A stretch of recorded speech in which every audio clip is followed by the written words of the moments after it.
This movie is about friendship. It is about a team, and it's the complications of friendship that happen when enormous pressure comes down on these guys.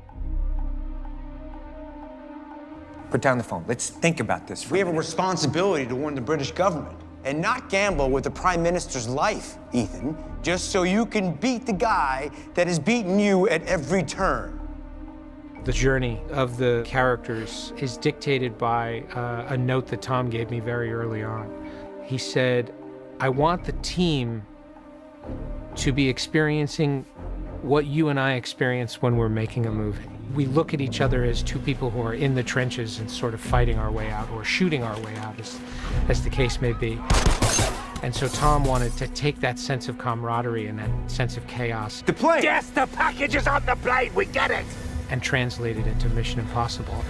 Can you open the door? That's very much what you're feeling when you're watching the team. Benji, can you open the door? Can I open the door? Maybe. Open the door when I tell you!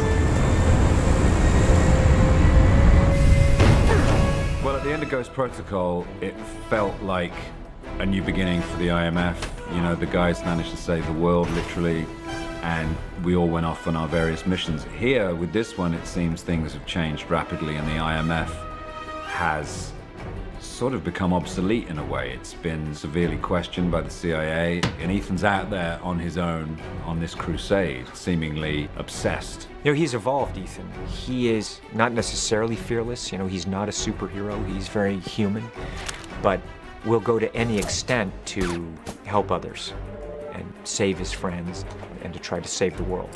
He loves his team. You know, he loves and enjoys what he does. I've always thought Benji is kind of Ethan's biggest fan. Ethan knew him as the guy he could take his broken computers to. It's great work, Benji. Then he knew him as a fellow agent. This is very exciting. And now they've been through some stuff together. They have a little camaraderie and genuine peril that they've experienced together. And so it's interesting to see that Benji has apparently rejected him at the beginning of the movie. Ethan Hunt is still out there in the field, and I am stuck here answering for it. We are not friends. Benji finds himself working for the CIA, but in the most mundane, boring job he could possibly have. He misses the field, and the draw of his old friend brings him back into action.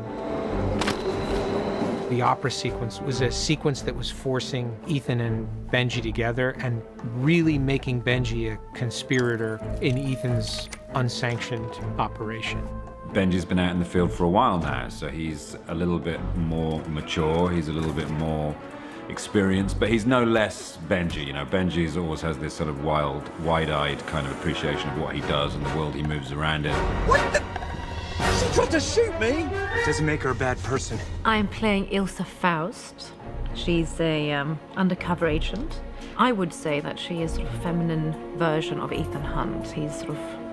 He meets his match. We knew we wanted to bring a woman into the story who was not a member of the team, but was somehow more of a foil to Ethan than somebody who was subordinate to him.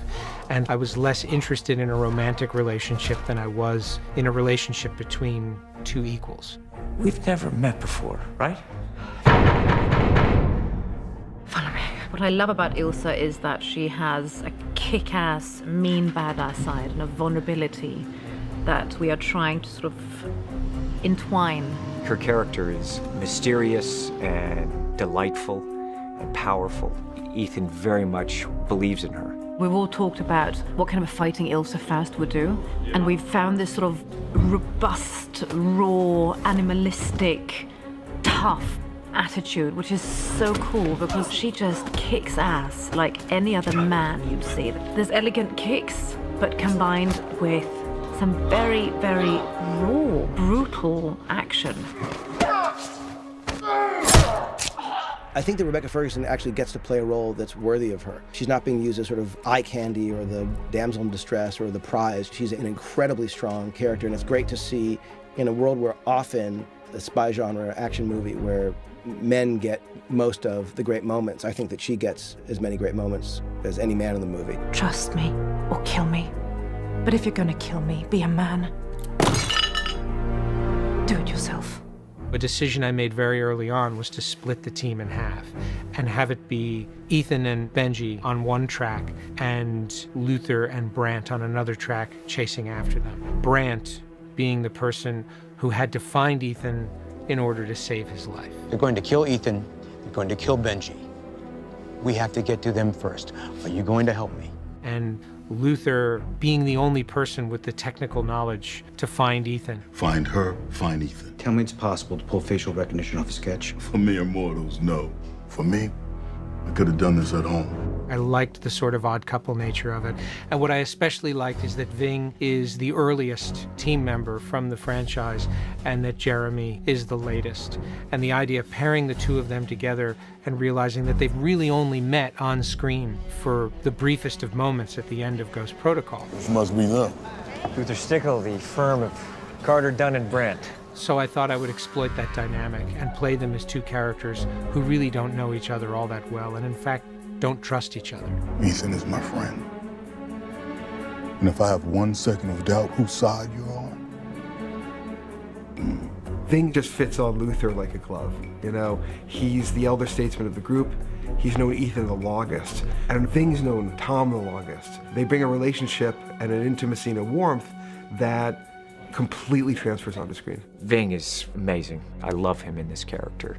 You see that dynamic that he has with Renner in this one. Renner was an analyst and kind of on the fringes of being in the field. Jeremy is sort of this live wire counterpoint to the other characters, and it's fun to watch when they get together. It's a high-speed chase. You just had to get the 4x4, didn't you? don't blame me, you chose You just had to have it. You want me to drive? You want me to drive? I like that the guy I'm up against is tough. He can be charming and he can throw it off in a certain way, but he's also very tough guy. I'm not interested in playing games, Brad. And I'm not interested in seeing my friends get killed either. So if I'm going to betray them, we're going to do this on my terms and my terms only. Do you understand? My favorite films, and the films I gravitate to, are those with really strong characters where I'm really kind of emotionally invested. And that's obviously our approach every time we do a project. If we make our audience care about the characters, we are able to hopefully make a film that resonates beyond the action that's happening on screen. It's always been a character-based franchise. You care about Ethan Hunt.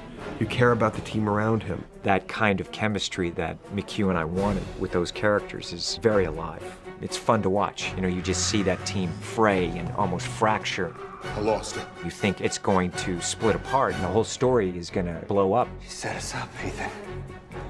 No, she delivered a message. She set us up! And that's a mission movie, just constant pressure down on these characters and how can they overcome it? And will they work together as a team?